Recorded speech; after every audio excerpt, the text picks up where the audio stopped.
bottoms up. We're gonna talk about Dune Messiah, the second book in Frank Herbert's series. And I want you to check out this cover. This might be my favorite. Okay, so this is the sequel to the iconic Dune, the second book in the series, the thinnest out of all of them. And some say that it might be the weakest. Uh, I don't know about that. I haven't read all of them. But from what I can tell, this book is almost a complete letdown. And I'll tell you why.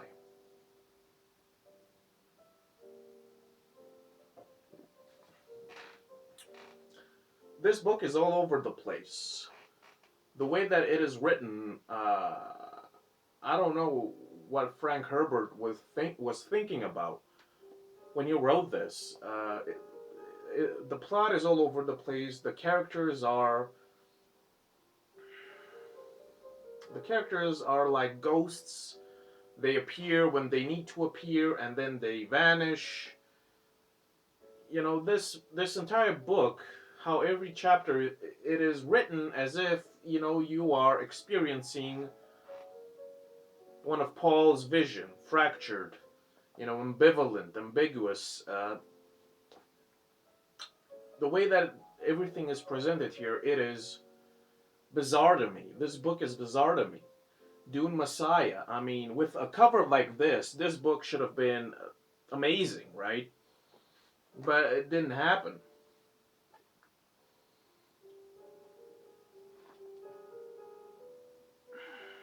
A bad writing choice.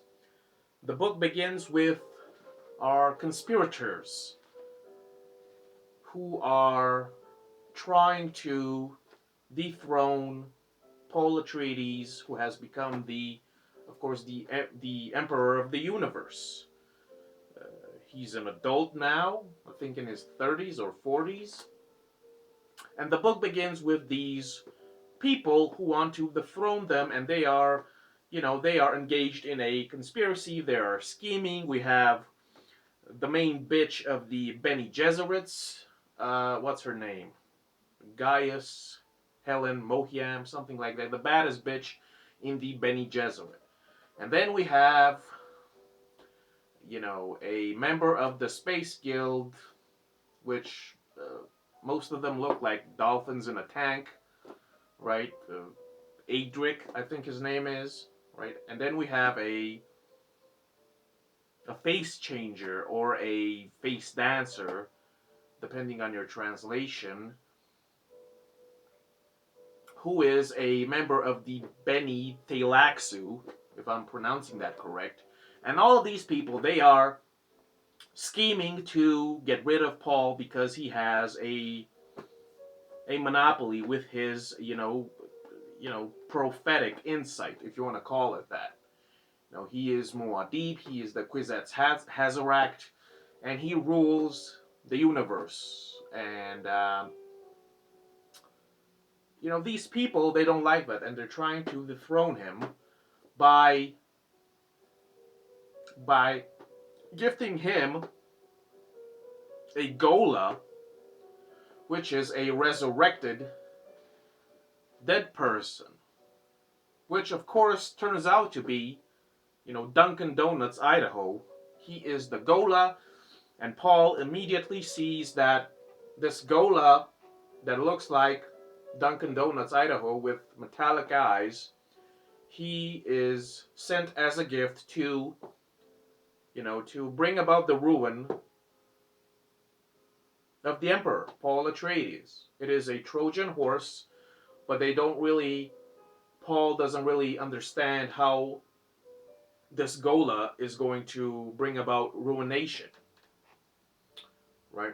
So to me, that was a bad writing choice to just begin this book with, pretty much all the cards on the table. These are the bad guys. This is what they're plotting, and this is how they're going to go about it. But that's just me, right? Again, there, I have to say that this is the second book that I've read in the series. I still have no attachment to Dune, to the planet Arrakis, to the Fremen, to most of the characters. I have absolutely no attachment because they aren't written in a way for me to care about them. I have some you know consideration for Paul because he is the protagonist and he is going through this tragic, whirlwind, his destiny. But everybody else, I mean, they're pretty negligible. Negligible. Even his sister, Aliyah, who is referred to by the Bene Gesserits as the monstrosity because she was conscious in the womb and she became a Bene Gesserit in the womb because Jessica was tripping balls on Spice Melange. But you know, I still don't care about these characters. I still don't care about the Fremen, about their desert planet, right? I don't care about the politics. The plot, it's basically pretty much inexistent in this book. We have characters, they're talking, they're having visions. Paul understands that something bad's gonna happen, but he has to make a choice whether to save his loved ones or save the universe. All of that, which is interesting. But the problem is that this book is a bit stale. It is a bit dull, and it only becomes interesting. It only becomes interesting when Paul is blinded by the nuclear attack, so, which is pretty much at the end of the book. In the last few chapters, that is where this book becomes a bit interesting. Paul survives an attack, he gets blinded, but somehow because of that, his vision improves dramatically. Like he not only has this prophetic insight, this prescience, but he can also see, you know, physical things, even though his eyes no longer work, right? And maybe you can tell me in the comment section, but from what I've read, the description is that Paul has empty sockets, meaning that his eyeballs aren't there. But at the same time, later on, it seems to me that he still has his eyeballs. So does he have empty sockets, right? Like holes in his face, or are his eyeballs just damaged and he can't see anymore? But what's going on here? Because multiple times in the prose, Paul is referred to having empty sockets, which to me translates to he has two holes in his face, right? So did his eyeballs melt away? What's going on here, right? So Paul becomes the emperor. The jihad wages on. He conquers a lot of planets. He establishes his empire. He is the Muhadib. He is, the chosen one, basically. He becomes not only a political titan, but he also becomes a religious icon, a god, basically. But not everybody worships him, you know. Even some of the Fremen, which are his people per se, some of them don't really like him.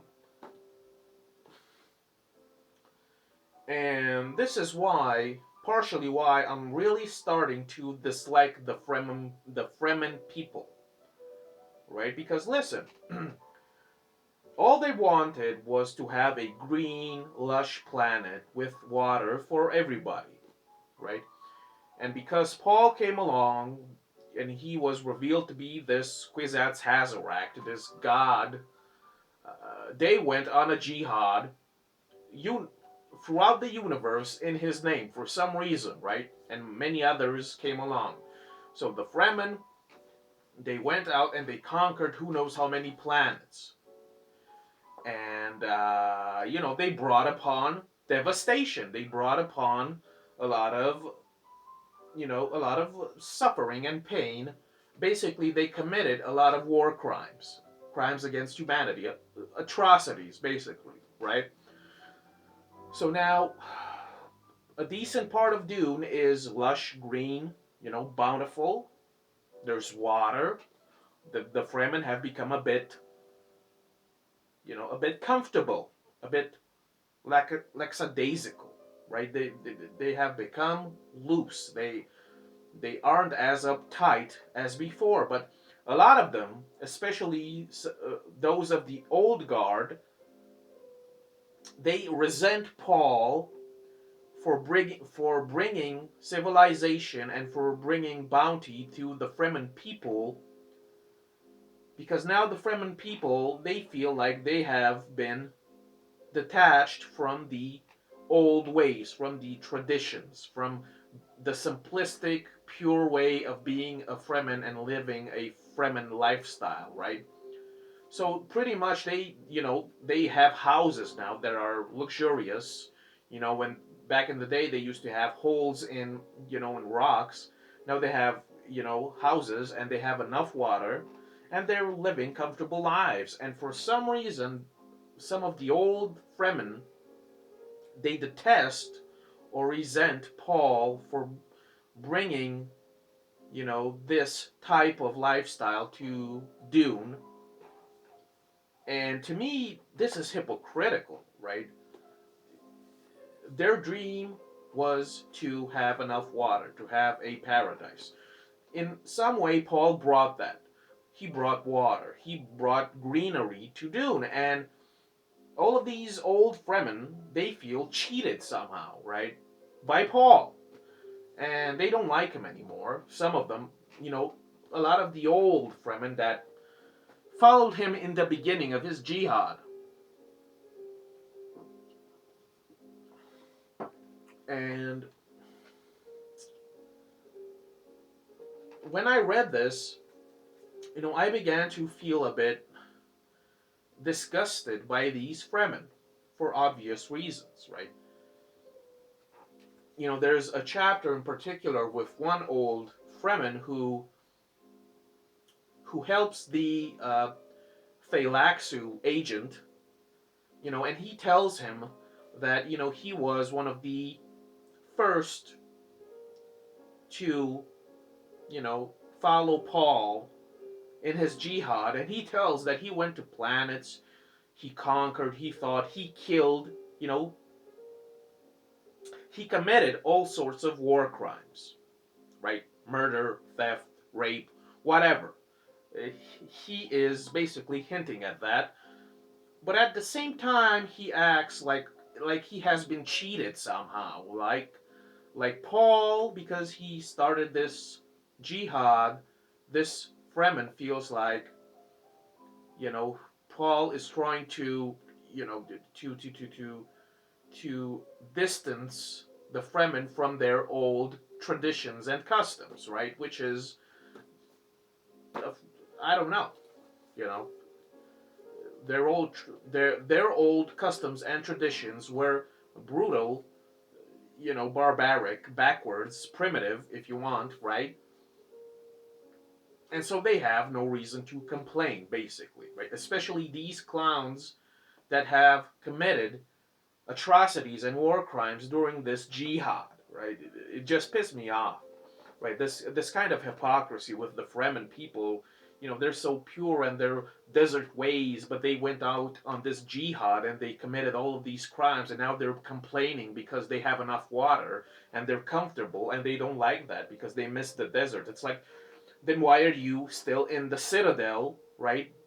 Now they have this great metropolis. They should all leave. The desert is right there, but of course they're not gonna abandon the luxury, right? So they're gonna complain and they're gonna conspire to remove Paul from his rule, which is of course silly. It's silly, right? Another, let's call it a bad writing decision on Frank Herbert's part, right? Listen, the Bene Gesserit still isn't scary to me, right? Not at all. This is the second book. We haven't seen a lot of the Bene Gesserit. They have amazing mental abilities, but you know, they don't seem that scary to me as characters, right? But a bad writing decision is if you have one organization that is supposed to be badass, it isn't recommended for you to copy and paste and create, basically a twin organization. We have the Beni Thalaxu, whatever that is, right? The new baddie of this book, the Beni Thalaxu, is conspiring with the Bene Gesserits and the Space Guild to remove Paul, right? And I still don't think that any of these people or organizations are a threat. Not at all, right? The Space Guild with their dolphin people, their fish people, it's whatever. We don't know how they operate. The Bene Gesserits are whatever. And then we have the bad writing decision to copy and paste and make the Bene Thalaxu, right? I don't know what they are. Maybe I wasn't paying attention. Maybe they're a brotherhood, whereas the Jesuits are a sisterhood. I don't know. But these Thalaxu, they have this, you know, uh, exotic technology to resurrect people from the dead, right? And they have some of their previous memories, and that is where Dunkin' Donuts Idaho comes into the picture. He is given as a gift to the Emperor Paul, and Paul knows that this Gola is a trap, but he can't see how, what is the hidden meaning behind this gift, right?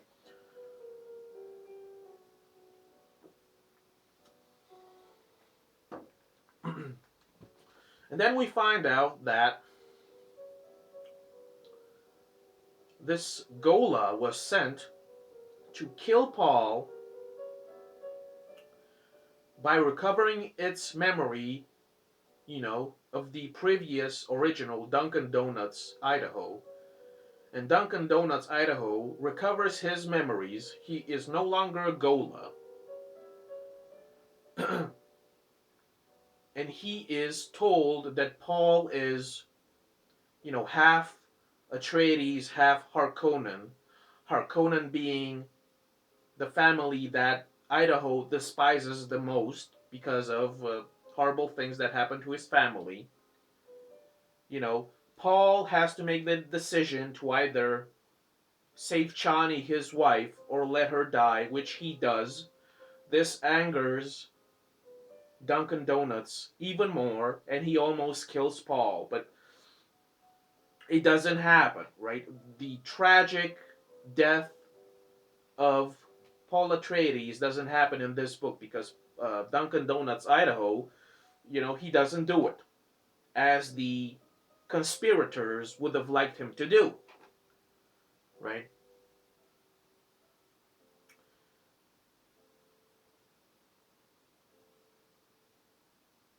So Paul, it's weird. Paul has this prescience. He has this special insight. He can tell that something horrible will happen in the near future to him and to his loved ones. He doesn't do a lot to prevent any of this. He knows that he will have a child with Chani. Then it turns out that he will have twins, a boy and a girl, which he did not foresee. He did foresee that Chani would die from childbirth, which she does, and Paul lets it happen because, reasons, destiny, the future, I don't know, right? And then Paul, for some reason, he loses his special insight, his prescience ability. After his children are born, he becomes just another blind man without any powers at all. He doesn't see the future anymore. And from what I can tell, even Aliyah, his sister, also loses her abilities. I don't know why that is, but that's what happens. And Paul makes the decision as emperor to abdicate because he is now just another blind man, and the Fremen, they don't need blind people. In the Fremen culture, the blind people, for some reason, especially, it is, emphasized that the Fremen, they leave their blind people for dead in the desert. And so Paul, having no more powers, he goes into the desert, and it is expected that he dies. Most likely he will be, eaten by a sandworm, and thus, because he leaves by his own volition into the desert, the Fremen, they deify him even more. He becomes a legend. He becomes a god, an idol, a religious and spiritual icon. So he will live on in history as Muad'Dib, and that's basically the book. Dunkin' Donuts Idaho is with Aliyah at the end. Aliyah doesn't do much in this book at all, which is bizarre because she is the monstrosity, but nothing really happens, right? She's a disappointment, right? The characters don't really interact besides just having these staple scripted conversations. A few characters have visions, you know, that tell of a terrible tragedy that's going to happen. Apparently, the Beni Teilaxu and the Space Guild and the Bene Gesserits have won because they have dethroned Paul, but now they have to deal with, Paul's twins, right? In Children of Doom. Another problem at the beginning of this book is we find out that Princess Irulan, the daughter of the former Emperor Padish, Princess Irulan, she wants to have an heir, meaning that she wants to have a child with Paul, right, to ensure that they have an heir, which Paul refuses again and again.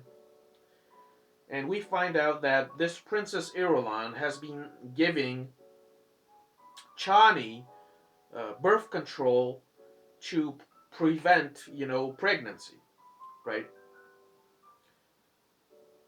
And this is a bit of this is a this is a problem because not Paul nor Chani nor anybody, but all of these people with their powers to predict the future, they cannot see that Princess Irulan is giving birth control to Chani to prevent her from having an heir because she wants an heir, right?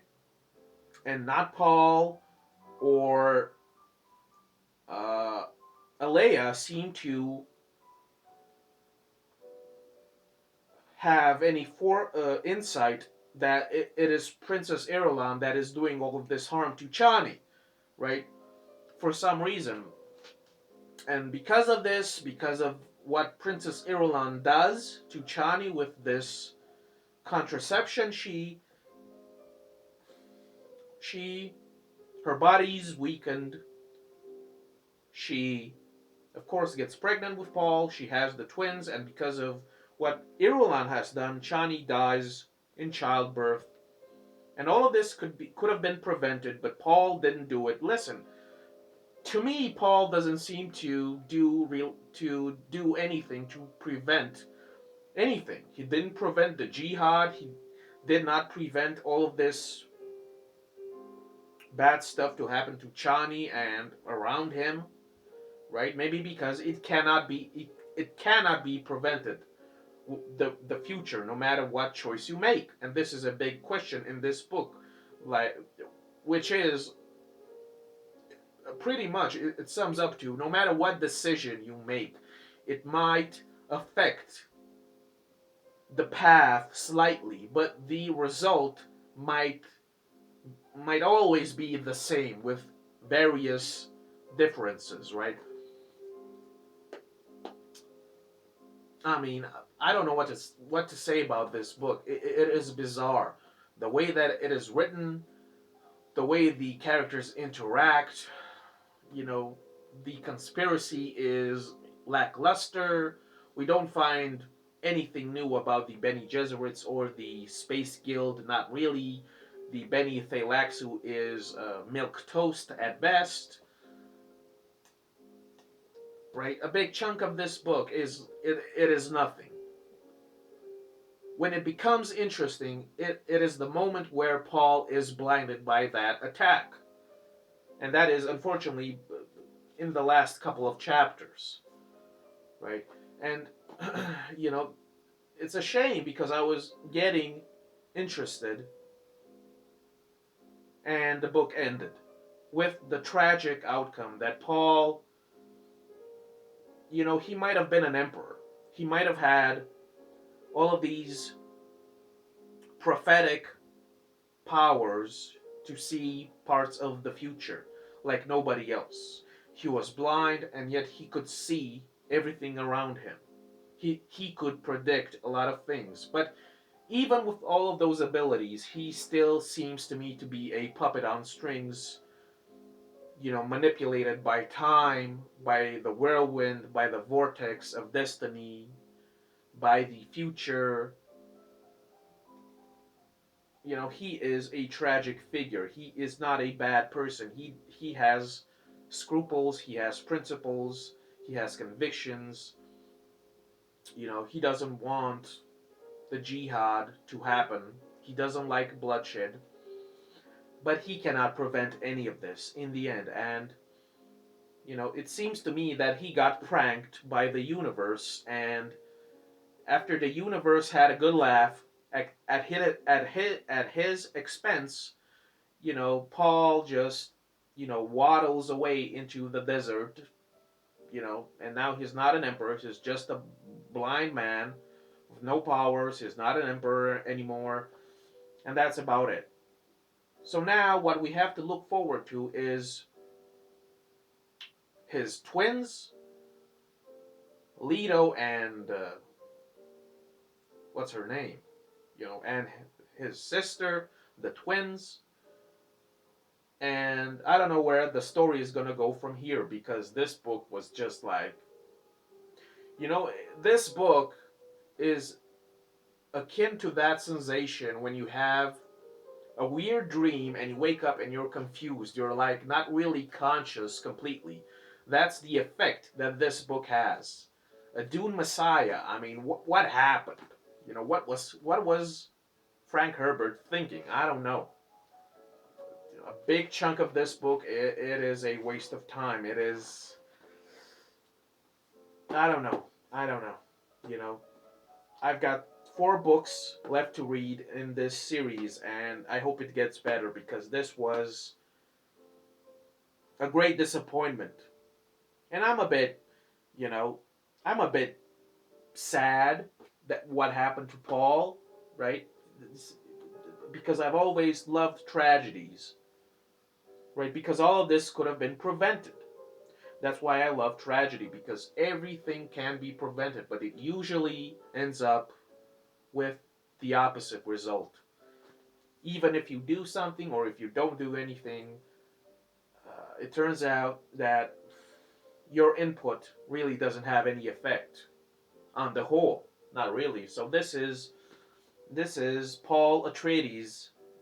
His destiny is to be the laughing stock of the universe.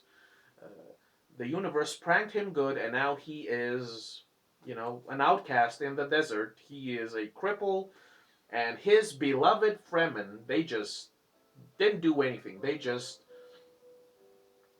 let him abdicate and let him go into the desert. His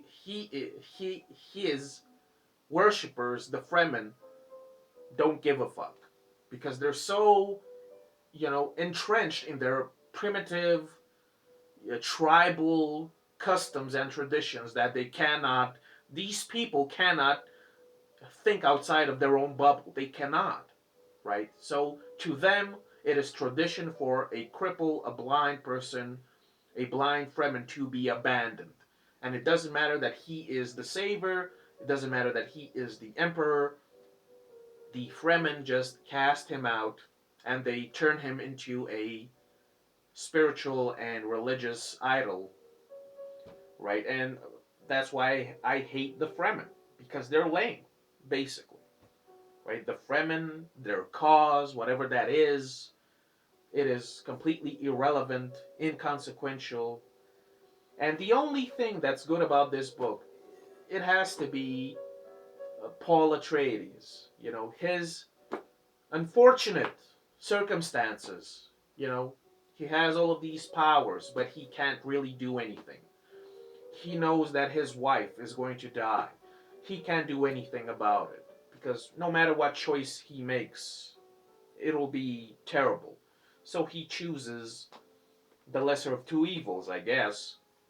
He knows that all of these organizations are plotting against him, and he almost sees the whole picture, but in the end, I mean, he seems to be defeated, right? And his children, Leto and Gehenna, or whatever her name is, his twins, they have even more power than he had at his peak. So his children now, Paul's children, seem to have even more prescience than Paul and Aliyah. So they're next level. They are 2.0. They are the Kwisatz Haderach 2.0 for some reason, right? And who knows what will happen. But like I said, I don't know what happened with this book. This book was it was just dull, right? It was just barren, right?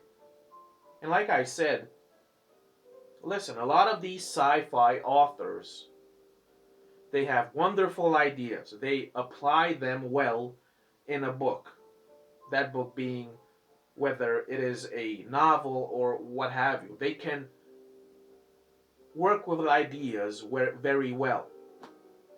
But a lot of these sci-fi and even philosophical authors, they cannot write a good story for shit. They can't do it, most of them.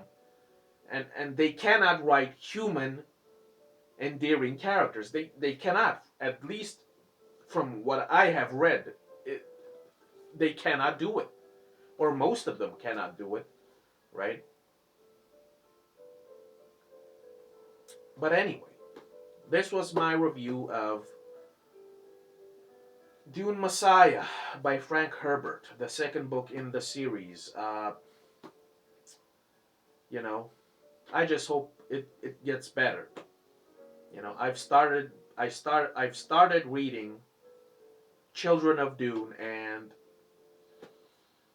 you know, I hope it gets better because this book it is just a bad trip. A bad trip. Wow. I don't know what happened.